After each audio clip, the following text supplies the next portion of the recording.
Okay, intro to philosophy. Let's get it going.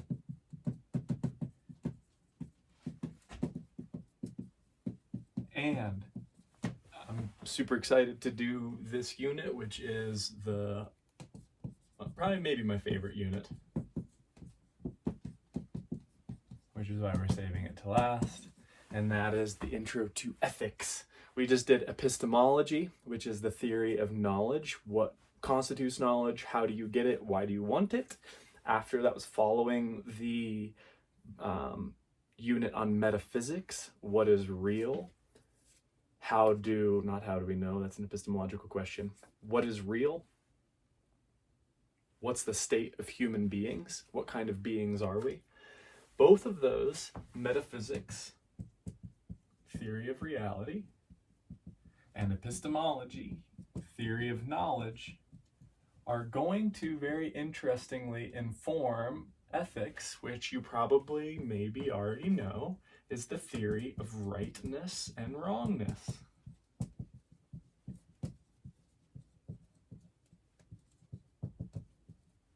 And the major question for us to consider is what makes something right or wrong?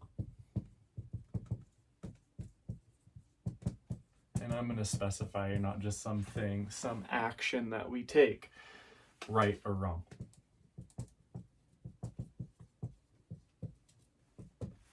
This is one of my favorite issues to get into in philosophy class and introductory course, mainly because so many of us have an inner kind of sense of that already.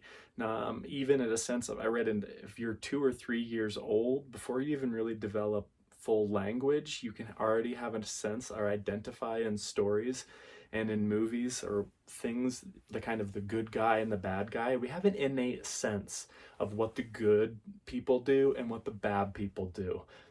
Good people, bad people, very easy to kind of separate, but I would argue we might not have a really super crystal clear reasoning why we would ascribe right and wrong to certain actions. Okay, so our first question is what makes some action right or wrong? But our next question is, so what is the basis of morality?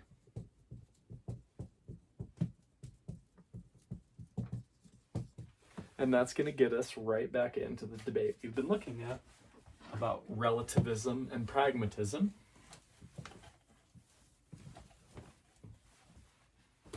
And basically there's two, so what makes an action right or wrong? There's kind of two answers to this. There are moral subjectivists, which hopefully you identified is a kind of relativism. It's saying that right or wrong is relative to the subject. So me, in a certain sense, I create right or wrong, or probably in a more accurate sense, if I'm a moral subjectivist, our species creates right and wrong. Right means we all survive. Wrong means we don't. If we do things that help us out, which incidentally are kindness, compassion, cooperation, a certain degree of selflessness or selfishness in a maybe more enlightened sense, that basically right and wrong, if moral subjectivists think that right and wrong depends on the subject.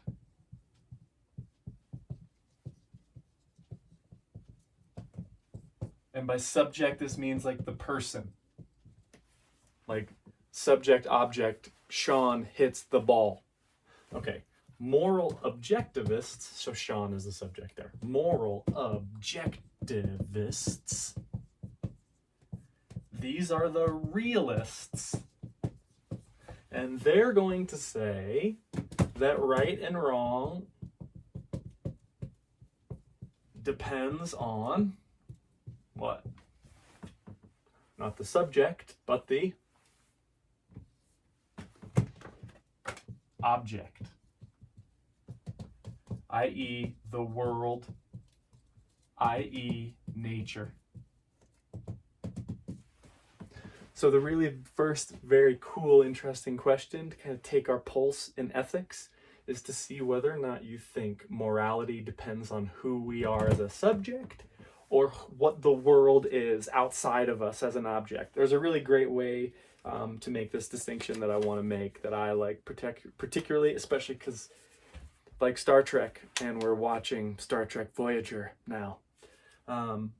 Here's the question.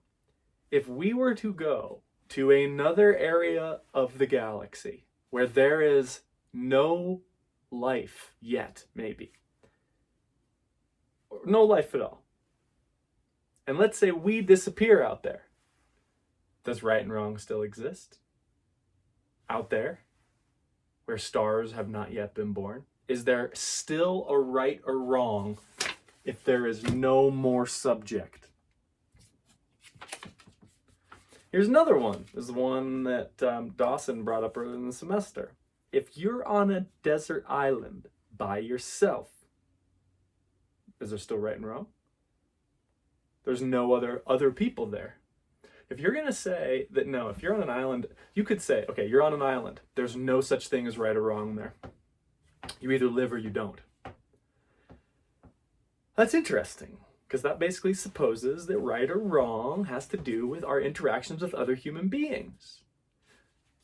Is there any other life on this island? Are there hermit crabs? You go piss on a hermit crab or smash a hermit crab? Or like I used to do, I like to like throw rocks in the air to watch bats try to catch them. You can go out at dusk and throw little pebbles in the air and bats will try to catch them. So cool.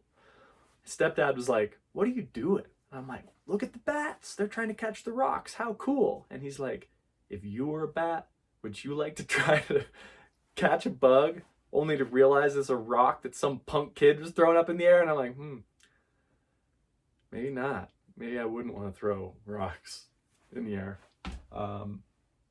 Seems like a digression, but it's not. If you think our moral sphere includes bats and ravens and other creatures, that is a different kind of morality. I think actually that's an interesting example because it seems like it falls somewhere in between both of these, which relates to maybe some of the, one of the most interesting words that came up in our class earlier about maybe it's a spectrum between subjectivism and objectivism, although that kind of doesn't make sense because this is a binary, but worth maybe considering. The first major question is basically to ask, is morality something that comes out of the species? Do dogs have a morality? Is there a good dog or a bad dog? Not based on what we would say, but like good dog, you did what I want. Bad dog, you didn't do what I want. But like good dog, like that is an ethical dog. Or, they say all dogs go to heaven. Why is that? Is it because dogs don't actually make moral choices and so they aren't like rewarded or punished based on what they choose? What we're going to see is that this maybe ethics has something to do with choices that we make. So I could say that if a dog isn't an ethical being because it's not making choices, whereas humans do. I don't know if I buy that. I think there's a squirrel in my yard that's a real bastard, if you know what I mean. It's just a bad squirrel. There's another squirrel, very good squirrel. Actually, don't know if I believe that either, but that's kind of what the question is. Okay, so in the background, we've got this question between moral subjectivists and objectivists, between realism and relativism. And I did want to, in the video that we saw from the Academy of Ideas, it's a great site, they did a good job on the main big picture. We could say there is in ancient Greece, so let's go back. Because we're actually seeing, I would argue, some of these trends in ancient Greece begin to play out to a greater and sharper degree in America today. This is a loose division, but it's still an interesting one. Between the Sophists and the Socratics. Well, we studied Socrates. The Socratics are the people that followed in Socrates' teaching. And we have a little bit a sense of the Sophists. But we need to do a little bit more. Okay, the Sophists are going to be in the camp of kind of a radical subjectivism. And I'm going to make this actually, the way I'm painting them is that they're bad. Or we'll see if you agree with that or not. And the Socratics are they're the more realists in the sense, or objectivists. They think that, let's start with the Socratics. They believe that truth and moral truth exists regardless of what you think about it. So there is a truth, and as an extension, there is a moral truth regardless of what any subject actually thinks. This came up in that Descartes video. Similar to this. I don't care what you think as a subject. A squared plus b squared is going to equal c squared. I'm not going to be able to draw this. Oh no. Oh, that's not too bad. Yeah, it is. It's supposed to be a fist. Boom. If I punch you in the face, non-provoked, there's a moral truth to that. Because if you didn't if you didn't choose to be punched in the face, but I chose that for you, I'm breaking the primary rule of what it means to be a human being. I'm extrapolating the idea. Socratics believed that truth was a solid thing, objective truth, regardless of what people think about it. You go on the Starship Voyager, and go to another part of the galaxy where there's these weird beings that exist in this weird quantum dimension. They still have truth. They still have right and wrong. Sophists actually were popular for saying that truth is not truth. Sound familiar? Or that there is no truth. It's just we can use whatever language we want. In fact, we get this term sophistry to promote a certain kind of power. So sophistry is like fallacious arguments with an intent to deceive or manipulate other people, how we normally use this. Like I said, this kind of paints subjectivism and relativism in a bad light, because you could, if my goal was not, maybe I'm not just trying to get political and social power, but my goal is actually to help people or to get more money to the poor, and I'm going to use bad arguments to do a good thing, or what we think is a good thing, that raises an interesting question. Okay, so I wanted to give this, basically there's a tension from the beginning of philosophy between Socrates, in the sense of like this pursuit of truth, even if it kills you unto death, I will stand by the truth, Socrates says. And then if also I'm going to kill me for it, cool. I'll hang out with the truth, even if that means my death. Versus, actually, we can make the truth whatever we want it to be, as long as it promotes our own personal goals as a lawyer-politician class to maintain the power that we've been able to acquire, given the political and governmental structures that we helped create. So, however, we read that James Rachel's reading, the other part of the Rachel's reading, because there is some very interesting and positive aspects of cultural relativism. And there's some negative aspects of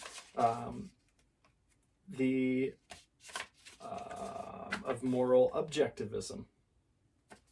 And that gets us to, so there's a question of different cultures.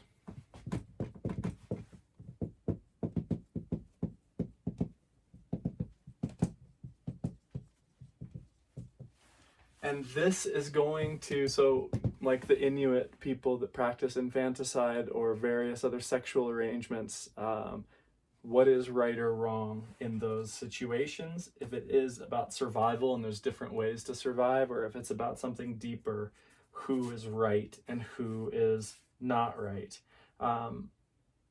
So this kind of connects to the other big question, which is, what is the end or the goal of our actions? This is what in the video they call the teleological theory of ethics. Where are we going? What is the end point of our different actions that we could take? i.e., if we're going to judge right and wrongness, should we judge it with relationship to where we're going, like the end or goal? Or should we, as Kant kind of will bring up, the question is, maybe what if the end, like the goal, the end of our action, is the action itself? Which is a question I find really compelling. Like, if I'm just going to college to get the degree, or if I'm going to college to go to college, if I'm taking the class for the class, not for the credits, or if I'm doing the work because I love it rather than to get paid. Okay, these are the two really big questions, and what we're going to see is that different ethical theories are going to answer the question differently. What do we care about? How should we get there? And we're starting this unit on ethics with the reading on relativism or subjectivism, because that presents a really big problem for a lot of ethical theories. If I just say, well, you know, right and wrong is relative to the subject, well, I've got no authority to tell you that murder is wrong. I'm just going to say, you know, well, I don't think so. So, watch out. That's not good. Or at least I would want to say that that's not good. And most of us would.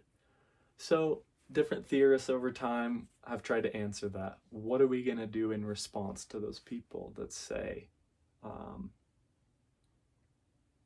that right and wrong is just a matter of the subject or the culture? And we're going to see four different theoretical responses to that. And he highlighted them in the Academy of Ideas video. We're going to go into detail about them. And what I love about this unit is that each one of them, when we look at the principle of utilitarianism, which is basically pleasure and of going towards pleasure and avoiding pain, and looking at the different kinds of pleasure and the different kinds of pain, super fascinating and helpful theory, because it's so simple, but it ends up getting complex and interesting.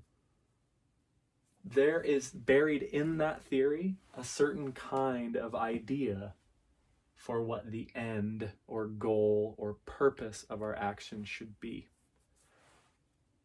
And anyway, we're going to get some good questions going here. So I hope that this video identified kind of the challenge of cultural relativism and how we might rise and respond to that challenge.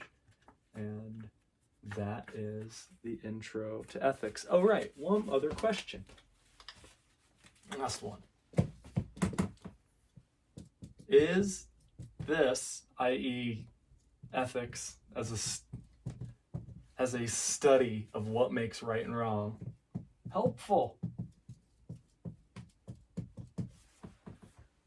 You can ask the pragmatic question along with the big question at the beginning of the class about philosophy as well.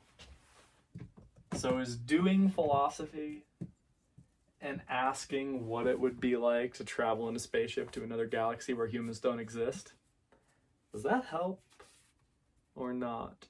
Hopefully it does, because if you got to the end of this video, you spent about 19 minutes.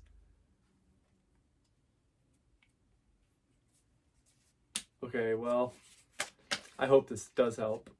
And I love the questions that ethics raises. And I hope you will appreciate that as well. And I hope that this class is giving you something to stay a little bit grounded in your long-term growth and development as a human being, because virtue ethics is awesome. And that's what we're going to do at the beginning of next week. Okay, thanks.